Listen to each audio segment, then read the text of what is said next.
আমার কত হয়েছে? আপামনি ওই আপনি এক কাপ দুধ চা খাইছেন আর হইতেছে আপনার 3টা রুটি, 40 টাকা হয়েছে আপামনি।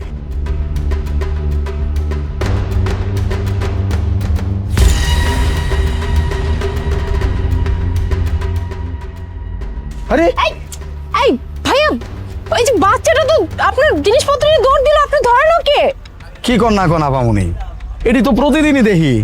এখন আপনার জিনিসের জন্য আমি দোকান থেকে বাচ্চার পিছনে দৌড় দিব নাকি? আপনার ডাব আপনি বোঝেন। ও মা, আমার ট্যাগ। নানি আমি আর পড়ছি। বোন তুই আইসোস?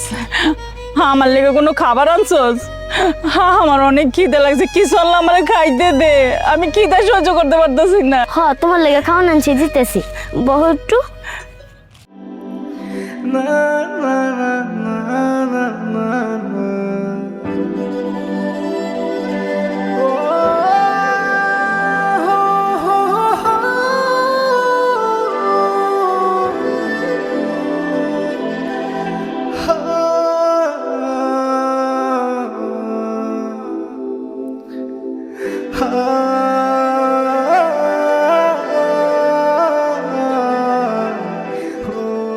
ম্যাডাম ম্যাডাম আপনি আমার কিছু করেন না, আমার নানির খুব ক্ষুধা লাগছে, এর লেগে আমি আপনার হাতে থেকে অন্ধ চুরি করে লয়েছি। ম্যাডাম আপনি আমার কিছু করেন না, আমার নানি তো অন্ধ, অনেক দিন হলো কিছু খায় নাই, এর লেগে আমি আপনার হাতে চুরি করে লয়েছি। ম্যাডাম আমি আপনার পায়ে পড়ি, আপনি আমার কিছু করেন না ম্যাডাম, আপনার কাছে হাত জোর করি ম্যাডাম, আপনি আমার কিছু করেন না। তুমি এত ছোট একটা মেয়ে এভাবে খাবার চুরি করে তোমার নানিকে খাওয়াইতেছো, তোমার মা বাবা কোথায়? ম্যাডাম আমার তো বাপ মা নাই, আমি হওয়ার পরে বলে আমার বাপ মা মারা গেছে। আমার নানি আমার এত বড় করছে, আমার নানির চোখের সমস্যা, অন্ধ, চোখে দেখতে পারে না। আমার নানি অনেক কষ্ট করে আমারে খাওয়াইছে, আমারে পড়াইছে, আমার এত বড় করছে। আমার নানি খুব অসুস্থ, আর আমার নানি আছে না অনেক দিন হলো খায় নাই, এর লেগে আমি আপনার হাত থেকে দুধ আর এই রুটিটা চুরি করে লয়েছি। ম্যাডাম আপনার পায়ে পড়ি ম্যাডাম, আপনি আমার কিছু করেন না। আরে এভাবে বললো না, আমি তোমাকে বকাও দিব না, তোমাকে মায়েরও দিব না। তুমি এক কাজ করো, কাছে আসো, আসো।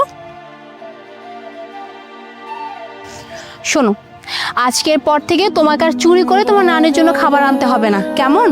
আজকে থেকে তোমার আর তোমার নানির দায়িত্ব সম্পূর্ণ আমার। আর আজকের পর থেকে কখনো যেন খাবার চুরি করতে না দেখি, কেমন? এখন যাও, তোমার নানিকে গিয়ে খাবারটা খাও, আর আমি তোমার আর তোমার নানির জন্য থাকার ব্যবস্থা করতেছি আর কিছু খাবার নিয়ে আসবো, কেমন? যাও।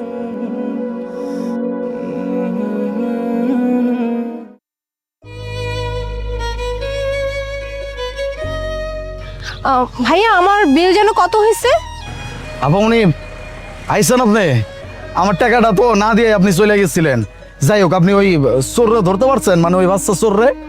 না না ভাইয়া, ওই মেয়েটা চোর না, পরিস্থিতির শিকার। কি কোন ম্যাডাম, তাই তো কই, এতটুকু একটা বাচ্চা চুরি করব?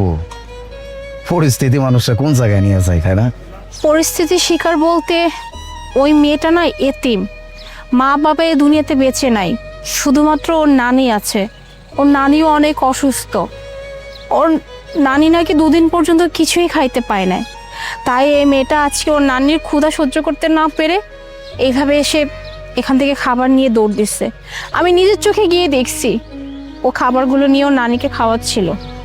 আর ও আজকের পর থেকে আর চুরিও করবে না, কারণ ওর আর ওর নানির দায়িত্ব আমি নিছি। এখন থেকে ওদের সব কিছু দেখাশোনা করার দায়িত্ব আমার, তাই আজকের পর থেকে আর এমন কোনো কাজ করবে না। ও যাই হোক, আপনার বিলটা আমি দিচ্ছি, এই যে।